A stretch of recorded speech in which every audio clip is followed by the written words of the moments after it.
All right. Good evening, everybody. Namaskar. This is the first episode of Chopal Charcha. My name is Jaideep Deshpande, and I've got with me my the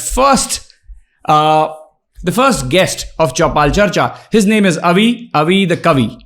Oh, Why don't you say a couple of lines about yourself? जहां ना पहुंचे रवि वहां पहुंचे अवि और कवि. All right. हमारा आज का पहला एपिसोड is about कविताएं, poetry, poems, and what kind of difference they bring in our lives and how important it is to really understand, learn poems and kavita for all of us, especially the younger generation. What do you think? So what are your thoughts about, the Shakespearean poetry, and why do you think it's so important to understand Hindi kavita and poetry? Okay, right off the bat, Shakespearean poetry, Robert Frost, ये सब हमने बहुत पढ़ा है, बचपन में पढ़ा है. एंड प्रॉब्ली जिस तरह से पढ़ाया गया है, आई थिंक एक कभी इंटरेस्ट जागा नहीं, लोगों ने पढ़ा नहीं, शायद लैंग्वेज नहीं समझते थे, एंड लिटरेचर को हमेशा से बोरिंग माना गया, तो शायद लोग उस तरफ इंक्लाइन नहीं हुए. इन सब चक्रों में हिंदी पोइट्री और उर्दू पोइट्री काफ़ी मार खाई है. Okay, right. एटलीस्ट हम लोग के जनरेशन में लोग फिर भी कुछ जानते हैं. हमारे स्कूल में, एटलीस्ट मैं CBSE से पढ़ा हूँ, हमारे सिलेबस में कुछ हिंदी पोइट्री थी. हरिवंश राय बच्चन की लिखी हुई कुछ पोइट्री थी, रामधारी सिंह दिनकर की लिखी हुई कुछ पोइट्रीज थी. तो हमने फिर भी कम से कम हमारा एक इंट्रोडक्शन रहा है. मुझे पता नहीं आजकल के इंटरनेशनल बोर्ड स्कूल करिकुलम में कितनी पोइट्री पढ़ाई जाती है. आई डोंट नो. मेरा ये मानना है कि उर्दू पोइट्री और हिंदी पोइट्री में इतना कुछ है जो आप पढ़ सकते हैं, जो आप सुन सकते हैं. You can use this to apply in your life. It can really brighten your day, if you have nothing to do, instead of binge watching. I think reels वगैरह के जनरेशन पे पोइट्री, आज का यूथ, अगर मैं किसी से बात करता हूँ तो उनकी पोइट्री का डेफिनेशन इज फरहान अख्तर की पोइट्री इन दैट मूवी जिंदगी नाम लगी दोबारा. सो बॉलीवुड जितना ऑफर करता है आज की डेट में, उतना ही लोग पोइट्री जानते हैं, उनकी समझ ही उतनी है. बट पोइट्री, हिंदी पोइट्री या उर्दू पोइट्री, अगर हम एक बात करें तो वो उससे कहीं ज़्यादा डीप है, वास्ट है. बहुत ज़्यादा अच्छे पोइट हुए हैं, लिटरेचर में काफ़ी अच्छा लिखा है लोगों ने, जो हम बिल्कुल नहीं जानते. Got it. मुझे एक चीज़ बताओ, why poetry, and do you think there are certain triggers or emotions that poetry or poems really kind of get out in humans? बहुत इंटरेस्टिंग एस्पेक्ट है पोइट्री, ये लिटरेचर का या किसी भी तरह का आर्ट का. मैं अगर आप मुझसे पूछे तो मैं ये मानता हूँ कि एक आम आदमी क्यों पोइट्री पढ़ेगा. हम जैसे इंसान, we are living a life, काम है हमारे पास, शाम को कॉल्स होते हैं, सुबह फिटनेस का रिजीम है, डाइट प्लान्स हैं, बॉस का टेंशन है, काम का टेंशन है, सेल्स के टारगेट्स हैं, घर संभालना है, बाई आ रही नहीं आ रही है. इन सब चीज़ों के बीच में where do you find time for your art, where do you find time for, अगर आर्ट का टाइम मिलता भी है तो यू इधर binge watch Netflix series, because क्योंकि वो रेलेवेंट है, क्योंकि आपके ऑफिस में, आपके सोशल सर्कल पे उसी के बारे में बात होते रहती है. So you want to participate in that, that's relevant, that's why probably you want to watch those. और या आप इंस्टाग्राम में reels, because that's short engagement that gives you the instant gratification. बिल्कुल, right? So in सब चक्कर के बीच में, why would anyone want to spend time, invest time to read correct poetry or literature for that matter? So मेरा ये मानना है, it's a very personal opinion, कि आप you keep living your life, अपना जीवन जी रहे होते हैं, suddenly there is a life changing moment in your life. घर पे किसी की डेथ हो जाती है, you have a heartbreak, आपका दिल टूटता है, कोई आपको छोड़ के चले जाता है, आपको ऐसा लगता है कि there is so much pain in your heart, there is so much of sorrow, you really don't know how to process it. Correct. And also happiness. घर पे you have a newborn in in your place, you fell in love, आप सातवें आसमान में हो, and then you don't know कि मैं किससे बात करूँ और मैं कैसे एक्सप्रेस करूँ. मुझे लगता है कि that's where the poetry comes in. When you read something like this, somebody has, कोई भी एक इमोशन उठाइए, you're feeling it, rest assured somebody has written about it, and mostly in a poetic form. Wow. I think I would assume poetic expression जो हम बोलते हैं वो वहीं से आता है कि there is a way of saying something so dominant, so normal in a artistic form, and that's why we say it, okay, it's a poetic expression. Got it. So गम, खुशी, कुछ नया अंदाज अगर समझ में आ रहा है तो उस पे पोएट्री लिखी हुई है, पोएट्स ने काफी कुछ लिखा हुआ है. Absolutely, yes. But tell me something, these are emotional responses, triggers like we discussed. Somehow मुझे ऐसे लगता है कि पोएट्री में एंटरटेनमेंट वैल्यू नहीं है, and probably that is the reason why आज की जो जनरेशन है वो पोएट्री को इतने सीरियसली लेती नहीं है. तो क्या कर सकते हैं जिससे आपको ऐसा लगता है कि जिससे probably the Gen Z also gets excited about poetry? I don't agree with the statement to start with. Perfect. मतलब आप you said कि पोएट्री में एंटरटेनमेंट वैल्यू नहीं है, वो इंटरेस्ट नहीं है, वो रस नहीं है. ये बिल्कुल गलत है, क्योंकि it's again it's about exploring. आप जितना एक्सप्लोर करेंगे देन यू लाइक. अब लेट्स से आज की डेट में अगर कोई उर्दू पोइट्री की बात करता है तो you go back to Faiz Ahmad Faiz, you go back to Ghalib. आप उर्दू पोइट्री पढ़ना शुरू करेंगे तो sometime it can be little difficult to understand, क्योंकि उर्दू वोकैबुलरी बहुत हैवी है, समझ नहीं आती, और हमारी अगेन समझ बॉलीवुड तक लिमिटेड है.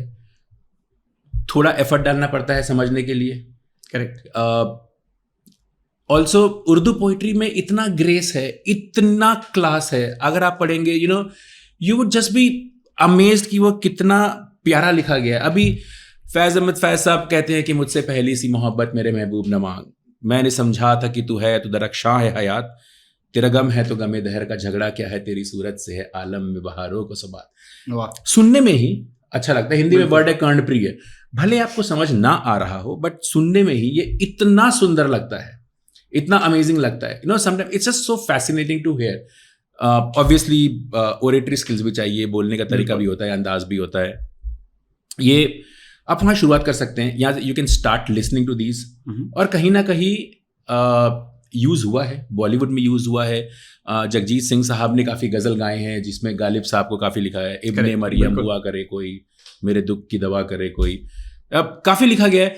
अब लेकिन जो एंटरटेनमेंट की बात कर रहे हैं ना, तो मैं डेफिनेटली बात करना चाहूँगा हिंदी पोइट्री और पंजाबी फोक पोइट्री की. मुझे पंजाबी बहुत आती नहीं है, लेकिन मैं काफ़ी पढ़ने की कोशिश करता हूँ, क्योंकि मुझे लगता है कि जो सिंपल पंजाबी में लिखी कुछ चीज़ें हैं, जैसे इन अ प्लेफुलनेस है. मतलब मुझे लगता है कि पंजाबियों से अच्छा वो कपलेट कोई लिख ही नहीं सकता. जैसे मैं कहीं सुन रहा था उस लड़की कहती है, मैं कहती हूं सारी गलती मेरी नहीं, मैं कहती हूं कि सारी गलती मेरी नहीं, चलते है भी तो क्या मैं तेरी नहीं. वाह, बहुत खूब. See the playfulness, the flirt. Correct. जो इतनी सिंपली एक्सप्रेस कर पाते हो, and that's how we have to go beyond our daily professionalism. Sorry, I'm just kind of butting in, but I had a very I think an apt question, a segue. क्या ये कहना सही रहेगा कि Urdu poetry typically is towards मोहब्बत, गम, बल्कि Hindi poetry has more रस in it, and that is why the utility of Hindi poetry in movies is far higher than probably an Urdu poetry? Difficult question है आंसर करने के लिए. I think एक बहुत important पहलू ये है कि उर्दू 9 प्रकार के रस होते हैं, राइट. और मेरे को लगता है कि चाहे कोई भी भाषा पे लिखा हो गया हो, पोएट्स ने इन सारे रसों को एक्सप्लॉइट किया है. मुझे ऐसा लगता है अनफॉर्चुनेटली उर्दू भाषा के, उर्दू के गम भरे दिल टूटने के शायरी या पोइट्री ज़्यादा फेमस हुई हैं. और काफ़ी यूज़ हुआ है, काफ़ी बॉलीवुड में यूज़ किया गया हुआ, गज़लों में इस्तेमाल किया गया है, इसलिए वो पॉपुलर है, इसलिए हम जानते हैं. आई एम श्योर काफ़ी अच्छी चीज़ें भी लिखी गई हैं, बराबर. और जो हम सुनते नहीं हैं, पढ़ते नहीं हैं, काफ़ी कुछ है. हिंदी पोइट्री में साहिल लुधियानवी साहब बड़ा अच्छा लिखते थे, उन्होंने पिक्चरों में काफ़ी लिखा है. दुष्यंत कुमार साहब एक थे, उनकी एक बहुत ही अमेजिंग कविता है, मेरे ख्याल से एक मूवी थी मसान, उसमें मसान, भी ये यूज हुआ है। पोइट्री इतनी लाइट और इतनी लाइट हार्टेड और इतनी फ्लटेशियस है ना। तो दुष्यंत कुमार साहब लिखते हैं, मैं जिसे ओढ़ता बिछाता हूँ वो गजल आपको सुनाता हूँ। एक जंगल है तेरी आंखों में, मैं जहां राह भूल जाता हूँ। तू किसी रेल से गुजरती है, मैं किसी पुल सा थरथराता हूँ। सिंपल वर्ड्स, बट क्या एक्सप्रेशन है, क्या प्लेफुलनेस है, Love क्या the simplicity of how Absolutely. each word is self-explanatory. Absolutely, it's so good. तो looping back to the same question कि क्या हिंदी पोइट्री या Urdu poetry, in general poetry entertainment value provide करती है? यस, बट आपको explore करना पड़ेगा। बिल्कुल, आपको ढूंढना पड़ेगा कि आप किसे पढ़ना चाहते हैं। करेक्ट। क्योंकि लाइक ऐसे पॉलिटिक्स के ऊपर लिखा गया है, प्यार के ऊपर लिखा गया है, प्लेफुलनेस है, सब तरह के रस है। आपको खोजना पड़ेगा कि आपको पसंद क्या है, and you really have to dig deep कि आपको किस तरह की राइटिंग पसंद है, किस तरह के शायर पसंद है, कौन आर्टिस्ट है, कौन वो पोएट है जो आपको पसंद है, and then explore the work, whatever triggers your emotions and whatever excites trigger you. yeah, it's right? like That's it's the beauty like of poetry. yeah, it's like sifting through Netflix, हाँ, right? बिल्कुल। मुझे जो पसंद है शायद आपको पसंद ना आए, और जो आपको पसंद है शायद किसी और को पसंद ना आए, but then that's the beauty of poetry, right? With that, let me ask you another question. Is it safe to say, or is it good to say that poetry is or can be that lifelong companion, friend, which is always besides you or residing beneath you, within you, right? क्या हम बोल सकते हैं poetry को कि वो आपका हमेशा का साथी है? आई थिंक मैं अपने बारे में कहूँगा, मुझे कभी अकेलापन महसूस नहीं होता। और आई मीन बोलने की बात नहीं है, बट मैं काफ़ी पढ़ता हूँ अपने फ्री टाइम पे। लाइफ लॉन्ग कंपेनियन की अगर हम बात करें तो if you are looking for a lifelong companion as someone who would entertain you, someone who would fill in that void, that gap, तो yes, poetry and literature can become that part. Correct. You have to want it enough. जब आपको उसकी value समझ में आनी शुरू होगी, but for that you have to dig in, आपको पढ़ना पड़ेगा उतना, आपको खोजना पड़ेगा उतना, and then once you start seeing it, you will never be bored in your life.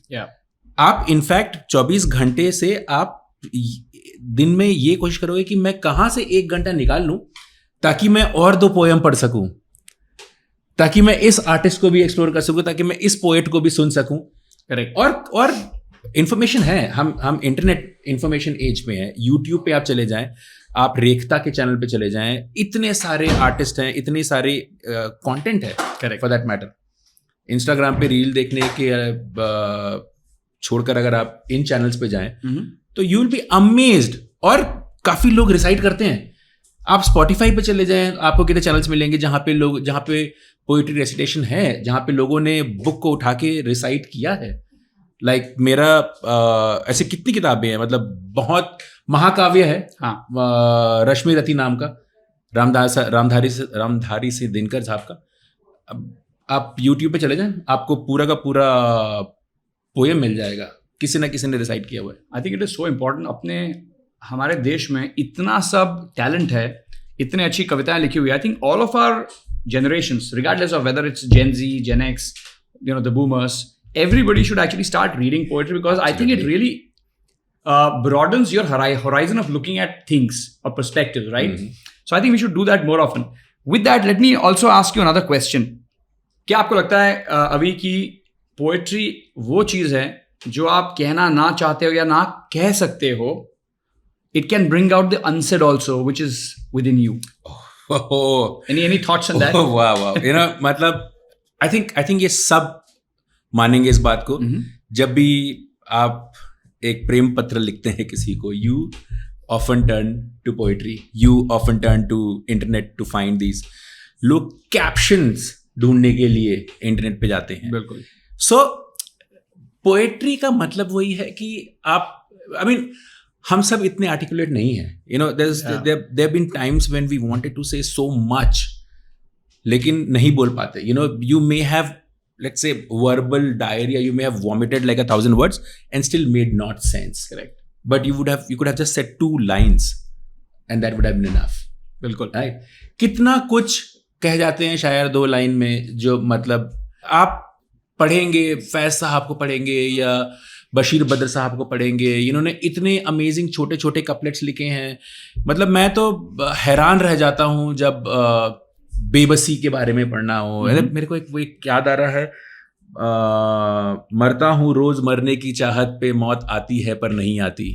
वाह, इतना इफेक्टिव है, इतना बेबसी को इतनी खूबसूरती से कौन लिख सकता है, कौन एक्सप्रेस कर सकता है। और ये सिर्फ गम की बात नहीं है, फ्रस्ट्रेशन की बात नहीं है। अगर आपको I don't know, I mean you want to, और आज की डेट में अगर आपको प्रेजेंटेशन ओपन करना है एंड लेट्स से अगर आपकी ऑडियंस ऐसी है जो हिंदी और इंग्लिश लैंग्वेज को समझती है, and if you start with a poetry, why not? I don't see any problem. I have used it with all Indian audience in my presentations, and people have loved it. No, and I think also it has the probability or possibility of breaking barriers. 100%, yeah. Because it's so beautifully written, and it can probably, कविता ऐसी चीज है जो सबसे difficult चीजों को भी simplify करके बड़े प्यार से समझा सकती है आप क्या कहना चाहते हो। तो Absolutely. वो ना समझ की गुंजाइश ही नहीं होती है उन कविताओं में। Absolutely. With the unsaid, the lady sitting behind this camera, on a lighter note, to them it is the case that there are a lot of unsaid things that we also want to say, and through poetry, probably we can do that to you. Yeah. Right? To that next question, I didn't know that I'll be asking you so many questions. I had prepared about 4 or 5 questions, but now we are already on 5th. So I'm going to ask you 2 more questions probably, okay, if that's fine. Can you tell me that can anyone really interpret the true meaning of a poem besides the poet? क्या कोई असली जो मतलब है किसी कविता का या शायरी का, हिंदी में, उर्दू में, कोई भी भाषा में, बिना पोएट के, लेखक के, कोई उसका असली मतलब समझ सकता है? या उसके, or is it like the art and painting where the interpretation starts after the painting is made? Yeah. No, I mean straightforward right off the bat, no, the answer is no. But it's I think it's true with every art. I mean, चाहे आप एक movie बना रहे हो, movie के director हो, चाहे आप पेंट कर रहे हो, चाहे आप कुछ लिख रहे हैं, the emotions with an artist creates an art. Right. अगर हमसे पोएट्री की बात भी करें तो we really don't know कि what mental state they are in and what emotional state they are in, and what's the physical state. Correct. Is it, और किस चीज से इंस्पायर होके, किस चीज से excite होके, it could be thousands of emotions, like sometimes it's random, something randomly comes to you, sometimes you think through the year and you can't get to a single line. So no, I mean, but that's the beauty of it, right? I mean, how a user perceives it, how a reader perceives it, how a viewer perceives it. आप हर कोई एक painting को अपने नजरिए से देखता है। बिल्कुल। It triggers different emotions in different people. Same is with poetry, same is with movies, same is with dishes, I would say. With dishes, food. Oh yes, absolutely. Chef might create, and it might just create different emotions in you. Like I mean, that's the thing with art. You can never really guess, in my opinion, what's the true intent, what's the true thought of a creator would have been.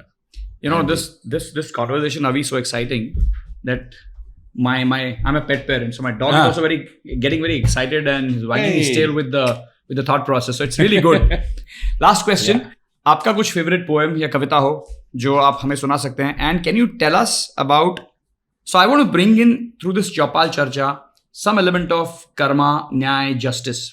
So is there any way in which you can marry what is your favorite poem, आपकी favorite Kavita, to justice and nyay? Anything that comes to your mind that you can tell our viewers. So Ramdhari Singh Dinkar ने एक महाकाव्य लिखा जिसका नाम था रश्मि रति। महाभारत को कविता के रूप में लिखा गया है, इसलिए उसे गीत भी बोलते हैं ना, भगवत गीत। यस। ये पूरी कविता जो है वो कर्ण के पॉइंट ऑफ व्यू लिखी गई है। सो हर कविता, काफी सारी पोएम्स हैं, बहुत सारी कविताओं का संग्रह है, इसलिए से महाकाव्य कहा गया है। बिल्कुल। कर्ण का कृष्ण के साथ संवाद है, कर्ण का कुंती के साथ संवाद है, कर्ण का भगवान परशुराम के पास जब वो गए थे शिक्षा लेने के लिए उनके साथ संवाद है। और ऐसी छोटी मोटी कुछ सिचुएशंस हैं महाभारत की जो उन्होंने लिखी है। एक जो मेरी फेवरेट है, बहुत ज़्यादा फेवरेट है लोगों में भी जो पढ़ते हैं, काफ़ी लोगों ने इसे रिसाइट किया है, काफ़ी लोगों ने इस पे रील्स बनाए हैं, यूट्यूब वीडियोस बनाए हैं। इस पे रील्स हैं? यस, इस पे। कविता का नाम है कृष्ण की चेतावनी। कृष्ण की चेतावनी। सो प्रीमाइस ये है कि पांडव वापस आ चुके हैं अपना वनवास काट के, आधा राज्य चाहते हैं, दुर्योधन बीइंग दुर्योधन नहीं देना चाहता। सो वॉर सिचुएशन बिल्डअप हो रही है, दुर्योधन मान नहीं रहा है, उसकी पूरी सभा है जो मान नहीं रही है। अपने पांडव की तरफ से कृष्ण भगवान शांति दूत बनकर आते हैं। सो जो पोयम है वो 2 पार्ट में डिवाइडेड है। पहला पार्ट ये है कि कृष्ण प्रस्ताव बता रहे हैं अपना कि देखो भाई, ये प्रस्ताव लेकर आया हूं, शांति का दूत हूं, हम में से कोई वॉर नहीं चाहता, युद्ध नहीं चाहता, सब खत्म हो जाएगा। तो ये मेरा प्रस्ताव है कि हमें सब ये दे दो, हम वहीं पे उसमें खुश हैं, and let's just settle on whatever terms that we can come to. दूसरा पार्ट है जहां पे दुर्योधन मानता नहीं है, और वो मेरा फेवरेट पार्ट है जहां पर श्री कृष्ण, भगवान कृष्ण अपना असली स्वरूप दिखाते हैं। वो इतना खूबसूरत तरीके से लिखा गया है ना, मैं आपको सुनाता हूँ। ये आधी याद है, आधी याद नहीं है मुझे, तो मैं पढ़ के सुनाता हूँ आपको, जितनी आपको याद है। और ध्यान से सेकंड पार्ट जरूर सुनिएगा, जहां पे कृष्ण भगवान का विराट स्वरूप अवतार आता है, और उसके बारे में जो लिखा है दिनकर साहब ने, वाह, बिल्कुल। सो कृष्ण की चेतावनी रामधारी से दिनकर जी की लिखी हुई। वर्षों तक वन में घूम घूम बाधा विघ्नों को चूम चूम, सहधूप घाम पानी पत्थर, पांडव आए कुछ और निखर।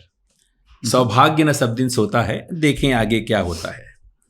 मैत्री की राह बताने को, भीषण विध्वंस बचाने को, दुर्योधन को समझाने को, भगवान हस्तिनापुर आए, पांडव का संदेशा लाए।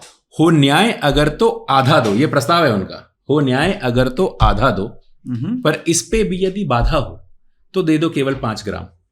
हम वही खुशी से खाएंगे, परिजन पर असी ना उठाएंगे। असी इज वेपन, ओके। सो परिजन इज रिलेटिव्स, हम basically will not harm our relatives. हम वही खुशी से खाएंगे, परिजन पर असी ना उठाएंगे। दुर्योधन वह भी दे न सका, आशीष समाज की ले न सका, उल्टे हरि को बांधने चला, जो था असाध्य साधने चला। जब नाश मनुष्य पे छाता है, पहले विवेक मर जाता है। वाह। हरि ने भीषण हुंकार किया, अपना स्वरूप विस्तार किया, डगमग डगमग दिग्गज डोले, भगवान कुपित होकर बोले, जंजीर बढ़ाकर साध मुझे, हाँ हाँ दुर्योधन बांध मुझे। यह देख गगन मुझ में लय है, यह देख पवन मुझ में लय है, मुझ में विलीन झंकार सकल, मुझ में लय है संकार सकल। अमृतत्व फूलता है मुझ में, संहार झूलता है मुझ में। उदयाचल मेरा दीप्त भाल, भूमंडल वक्ष स्थल विशाल, भुज परिधि बंद को घेरे हैं, मैनाक मेरु पग मेरे हैं। दीप्ते जो ग्रह नक्षत्र निकर, सब है मेरे मुख के अंदर। दृग हो तो दृश्य अकांड देख, मुझ में सारा ब्रह्मांड देख। चर अचर जीव जग क्षर अक्षर, नश्वर मनुष्य सुर जाति अमर। शतकोटि सूर्य शतकोटि चंद्र, शतकोटि सरित्र सरसिंधु मंद्र। शतकोटि विष्णु ब्रह्मा महेश, शतकोटि विष्णु जलपति धनेश। शतकोटि रुद्र शतकोटि काल, शतकोटि दंडधर लोकपाल। जंजीर बढ़ाकर साध इन्हें, हाँ हाँ दुर्योधन बांध इन्हें। भूलोक अतल पाताल देख, गत और अनागत काल देख। यह देख जगत का आदि सृजन, यह देख महाभारत का रण। मृतकों से पटी हुई बू है, पहचान कहाँ इसमें तू है। अंबर में कुंतल जाल देख, पद के नीचे पाताल देख। मुट्ठी में तीनों काल देख, मेरा स्वरूप विकराल देख। सब जन्म मुझी से पाते हैं, फिर लौट मुझी में आते हैं। जिह्वा से करती ज्वाल सघन, सांसों में पाता जन्म पवन। पड़ जाती मेरी दृष्टि सिदर, हंसने लगती है सृष्टि उधर। मैं जभी मूंदता हूं लोचन, छा जाता चारों ओर मरण। He's literally saying कि मैं जहां देखता हूं लाइफ फ्लरिशेस देयर, और मैं जहां आंखें बंद कर लेता हूं वहां पे मौत छा जाता है। हितवचन नहीं तूने माना, मैत्री का मूल्य ना पहचाना, तो ले मैं भी अब जाता हूं। वाह। अंतिम संकल्प सुनाता हूं, याचना नहीं अब रण होगा। जीवन जय की मरण होगा, टकराएंगे नक्षत्र निकर। बरसेगी भूपे वक्नि प्रखर, फणशेष नाग का डोलेगा, विकराल का मुंह खोलेगा। दुर्योधन रण ऐसा होगा, फिर नहीं कभी जैसा होगा। भाई पे भाई टूटेंगे, विषबाण बूंद से छूटेंगे। वायस श्रृंगाल सुख लूटेंगे, सौभाग्य मनुज के फूटेंगे, आखिर तू भूषाई होगा, हिंसा का पर दाई होगा। थी सभासन्न सब लोग डरे, चुप थे या थे बेहोश पड़े। केवल 2 नर न अगाते थे, धृतराष्ट्र विदुर सुख पाते थे। करजोड़ खड़े प्रमुदित, निर्भय दोनों पुकारते थे, जय जय जय जय। वाह, बहुत बढ़िया। It's so Avi, poetic. this It's is beautiful. so beautiful and so powerful. I've heard this multiple times, but every time I listen to this, Yes, it just the gets you in a goosebumps. different, in a different zone altogether. And you know what? I think we have come to time of this first podcast, but the next podcast will be on Mahabharat. Oh, yeah. And it will be, I'm pretty sure, very, very interesting conversation. So Yeah. Mahabharat होना कितना जरूरी था, ये हम अगले चौपाल चर्चा में discuss करेंगे. With that, thank you, Avi, and Thank you. cheers Thank to you. this Cheers. great conversation. Thank you. And congratulations on the podcast. Thank you.